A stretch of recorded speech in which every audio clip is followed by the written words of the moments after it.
Hello, Serious Survivor here. When we discuss prepping, being prepared, being ready, there's only so many factors that we can actually control.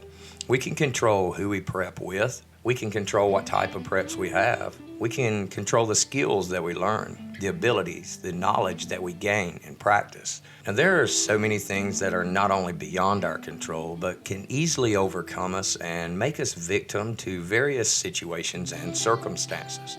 In any type of situation, the only control we truly have are our actions and our reactions. Over the last few weeks, I've personally begun to understand some things that I might have slightly taken for granted in the past, and that's my health. I consider myself an overall healthy person, but like we said earlier, some things are simply beyond our control. And after a short bout with pneumonia, it made me realize that in a difficult situation, that very well may have been a life or death instance for me. As preppers, we're constantly searching for the answers to every question. But the truth is, sometimes there just isn't an answer. These days, when we get sick or injured, it's easy to get the help we need in our everyday lives. But in an SHTF situation, we could very well find ourselves on our own. So here we're going to look at some things we can do to actually help us prevent falling victim to some of these circumstances and some things we can do to help ourselves in the future. When we think about prepping, planning for SHTF, we stockpile food, we stockpile ammo, firearms, a lot of different things. And these types of goods are, great. They're going to keep us alive as long as we maintain our health, as long as we're not injured to the point of no return, as long as we are in a situation in which we're not faced with something that we have not or cannot prepare for. In the aftermath of a disaster, people might fear for starvation, which can lead to death, but actually the real reason or the majority of deaths in the initial phases or in the initial few months of any type of SHTF situation is probably going to be due more to medical reasons than it is actually to starvation. In this video, we're going to look at some of the most common sources of diseases during SHTF or some type of apocalyptic event.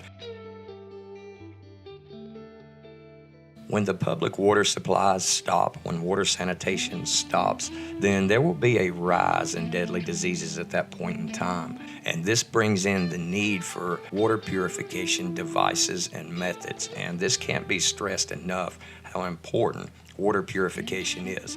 And we don't want to confuse the two. There are two different types of devices basically that you can get on the market. And one type is a water filter. A water filter will generally filter out solid contaminants only, and what we need in this type of situation will be an actual water purification device or system. Water supplies can be contaminated, causing outbreaks of things such as typhoid, diarrhea, cholera, hepatitis A, gastroenteritis, and diphtheria. And when these diseases do strike, people may not know how to react. One of the most important aspects is eliminating the problem before it becomes a problem. And this goes back to proper water purification and sanitation. Even in the apocalypse, we still have to keep our general areas clean because that will attract other animals and insects. Which brings us to our next topic, and that's diseases caused by insects. The best breeding grounds for insects are dirty, contaminated water, and that's going to make for a thriving infestation in an apocalyptic scenario. And these type of disasters, especially flood-type disasters or disasters in which there's a lot of standing water or water sanitation itself has stopped completely, we have to take into effect that insects themselves will begin to breed on a level that we won't be able to contain it, definitely. Mosquitoes, bugs, fleas, ticks, midges, rats, flies. And these are creatures that we take for granted in our everyday life and we don't pay much attention to. But in an SHTF situation, these could be some of the biggest threats that we face. Sometimes our biggest enemy is not the one we expect. Sometimes it's the one we don't see. And there are a variety of illnesses that can be passed on from these types of insects, different types of insects, such as malaria, Lyme's disease, West Nile virus, and other contagious and life-threatening diseases. And these will spread like wildfire through the scenario. It's important to have the knowledge beforehand and to keep clean drinking water and food, insect repellent, non-prescribed antibiotics, and hygiene accessories. These are recommended to keep in your kit of emergency supplies. If you're in an area that normally has a mosquito problem or bug problem, then keep a mosquito net for sleeping in your bug out bag also. Some of the things that are going to be harder to diagnose, at least at first, are respiratory infections and diseases, and these are a major concern as they can spread extremely fast in disastrous situations. Common cold, cough, flu, and sore throat, they can still be treated with non-prescribed medicines, the type that we're keeping in our bug-out bags or first aid kits, but it can become more life-threatening. And this is because certain types of bacteria and viruses are drug resistant, especially to non-prescribed medication. These bacteria and viruses, they can cause upper respiratory tract diseases such as bacterial pneumonia. It could be a major reason for massive death during this type.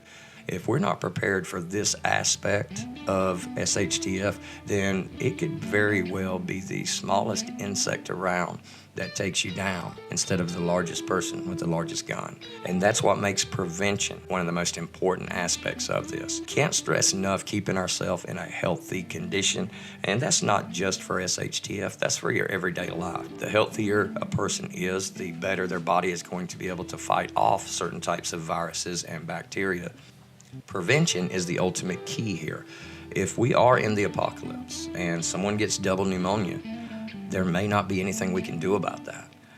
But that's why it's so important to recognize the signs of the various diseases, to recognize the symptoms of some of these illnesses that may strike us in this type of situation. And recognizing these, we can at the very least isolate this person and give them the best care we can through whatever means we have and try to prevent it from spreading to all the members of the group. People tend to group together, and this is probably going to be the same in a survival situation. This is also going to increase the odds that sickness will develop and that contamination will spread. Infants, elderly, immune deficient people, they're more susceptible to catching infections. Another thing that can spiral out of control are small wounds and infections. In an SHTF scenario, it's extremely crucial to take proper care of any wounds or infections, as we will not have antibiotics and tetanus shots to help us out in this time. We always want to make sure to clean these wounds properly, to dress them properly, and the devices we use to clean, stitch, and such as that are also free of contamination. A simple wound in a situation could lead to long-term disabilities, chronic wounds, infections in bone, unfortunately even death. Having knowledge and learning medical skills before these disastrous situations, this can really help save people's lives, including your own. Learn about medical emergency cleaning and sterilization. This also helps prevent infections. And in order to be able to address these or work on these wounds and injuries, we need a well-stocked first aid kit.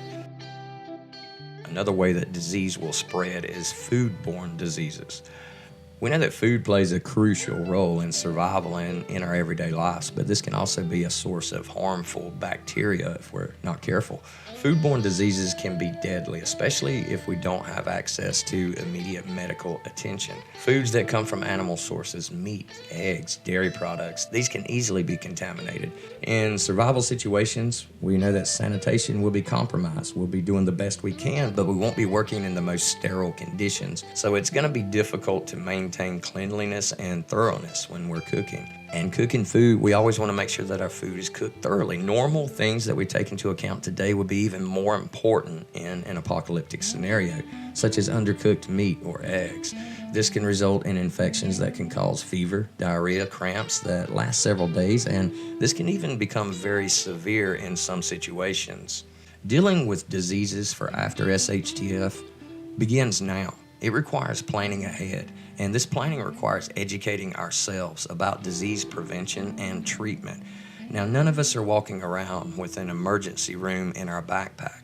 So when we run into someone with one of these diseases, or when we're faced with one of these diseases, we have to know how to react. This is a very morbid subject, I guess, and it's a subject that is not talked about a lot because unlike other subjects when it comes to prepping, like how to build a bag, how to put together a kit to keep in my car, things like that, there's no definite groundwork set. There's no set of rules as far as steps to follow that we can actually prevent these diseases accurately every single time.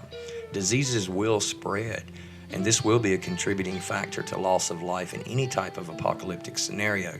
So understanding the most common diseases, knowing what causes them, and knowing what we can avoid and what we can do to protect ourselves from them, those are our best weapons against these diseases. Well, I hope the video was informative. I hope it helps out. Keep an eye on the channel. We got a lot more coming out. And for now, Serious Survivor, out.